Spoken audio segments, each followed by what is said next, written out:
Hi everyone, and welcome back to another episode of the We're Gonna Make It podcast show, the podcast where we delve into the fascinating world of emerging technologies. Our mission is to make complex tech topics digestible and exciting for those on the go. In today's episode, we'll unpack a subject that's at the frontier of artificial intelligence, the alignment of superhuman models. Let's start with the basic understanding of alignment techniques in AI. Currently, models like ChatGPT are aligned using a method known as reinforcement learning from human feedback, or RLHF. This process involves human evaluators rewarding or penalizing a model based on its performance. It's like training a pet. Good behaviors are encouraged and bad ones are discouraged.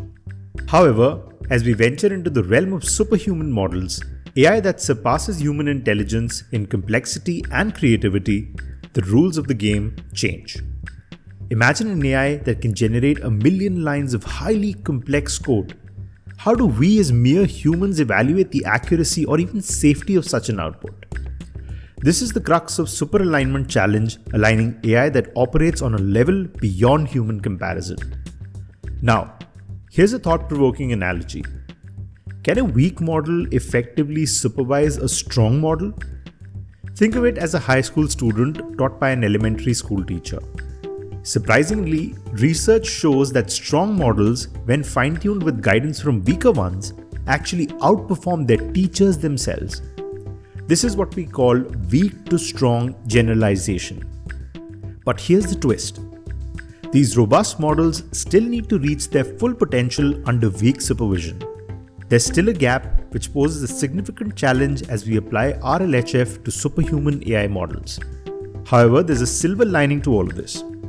Techniques like using an auxiliary, confidence loss, or bootstrapping with intermediate models show promise in bridging these gaps.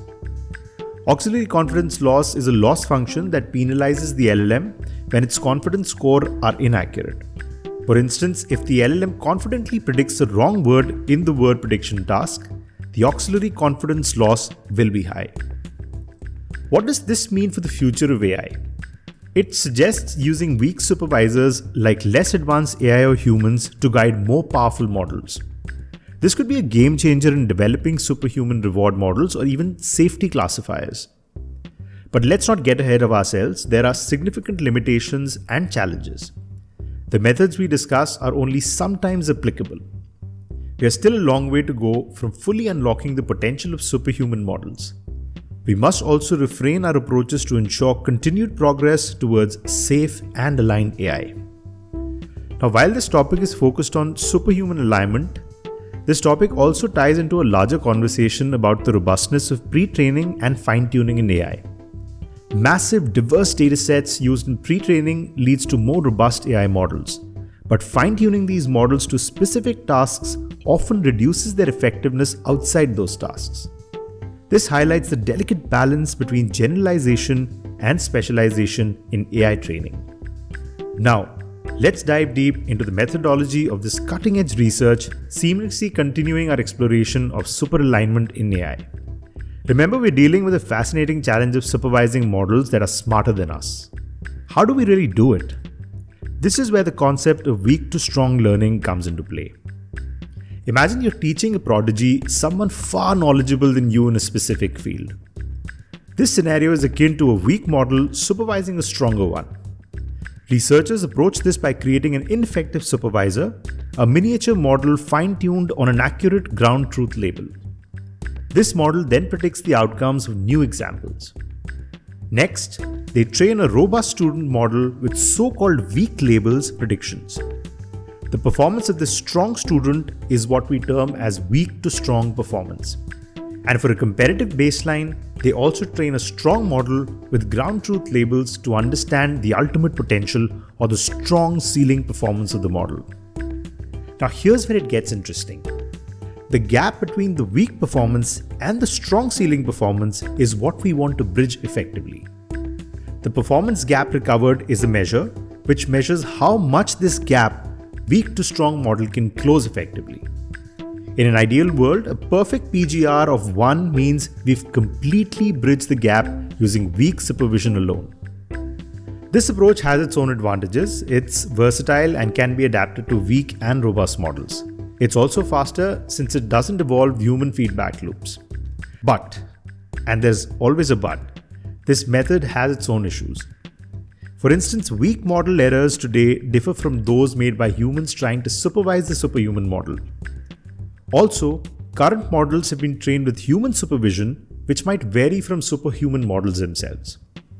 So let's talk about some main results of the study by OpenAI. They tested this methodology across domains, could be NLP benchmarks, chess puzzles, and ChatGPT rewarding models. And guess what? The robust models consistently outperform their weaker supervisors. The prodigy learner always surpasses the teacher, even with limited guidance. However, the degree of this weak to strong generalization varied across the tasks. If we talk about NLP tasks, the strong models significantly improved over their weaker counterparts. In chess puzzles, the results were quite mixed, depending more on the size of the ineffective supervisor. And in case of ChatGPT rewarding model, there was always only modest improvement. This brings us to the crucial point: improving weak to strong generalization is not just a possibility, it is doable now. One method that showed promise was bootstrapping with intermediate model sizes. It's like climbing a ladder step by step instead of trying to leap to the top one in a single go. They tested this with chess puzzles and saw improved results, especially with large models. Another exciting method was using auxiliary confidence loss, which we talked about before, and it particularly was effective in NLP tasks. This approach helps the robust model blindly follow the weak supervisor and trust its knowledge even when it contradicts the soft labels themselves. It's like telling the prodigy, yes, listen to your teacher, but trust your instincts. And the results? With this method, they nearly closed the performance gap, especially when the difference between the weak and robust models was vast. It's like the prodigy learner almost matching the expertise of the master solely based on limited guidance from a less knowledgeable teacher. Alright, our previous segments explored how weak models can supervise stronger ones and the fascinating methods to improve this weak to strong generalization. Now, let's delve into further understanding this concept and why it's pivotal for the future of AI. One primary concern in this area is the imitation of supervisor mistakes. When a robust model is trained with weak supervision, we hope it will use its advanced capabilities to outperform the ineffective supervisor. However, there is a catch. The robust model might mimic the weak supervisor, including its errors. And this phenomenon resembles a student picking up their teacher's strengths but also their weaknesses. This effectively leads us to overfitting to weak supervision. You can imagine a student who only prepares for an exam based on the teacher's notes and ignores the broader subject. In AI, this is absolutely similar. If trained naively on weak labels, the robust model might overfit these labels, including the errors themselves, especially when the gap between the soft model and the strong model is quite significant. This overfitting can be observed even with a single training period. Now, let's touch on the student-supervisor agreement. It measures how often the robust student model makes the exact prediction as the weak supervisor. The high deal indicates that student closely follows the supervisor, including their mistakes. However, larger student models show a surprising trend here. We're talking about less agreement with the supervisor's errors. So this suggests that larger models resist fitting the errors of smaller models. Interestingly, the confidence loss method we discussed earlier significantly reduces the student-supervisor agreement, especially in cases where the supervisor is wrong. It's like teaching the students to trust their knowledge over their supervisor's errors. Another key concept is the saliency of task to robust models. It's about how clearly the task we want to elicit is represented in the model's internal understanding. For instance, large models can often solve tasks effectively with just a single prompt. This shows they've already got a good grasp themselves. Moving on, generative supervision is another intriguing approach. It involves fine-tuning a model on relevant data without any explicit supervision. This method makes the task more salient or apparent to the model themselves. Let's take an example here about fine-tuning a large model on online reviews makes the concept sentiment more prominent within the model's internal representation. This approach has shown promise in improving weak to strong performance in reward modeling tasks. And lastly, we delve into the linearity of task representation. It's about how well a simple linear probe like logistic regression can perform the task using model's internal representations. Fine-tuning the model on weak labels makes the ground truth concept more linear. This could open up more straightforward methods for eliciting the desired concept from the model itself. Now, the next segment, we'll delve into critical discussions and potential avenues for future research in this rapidly evolving space.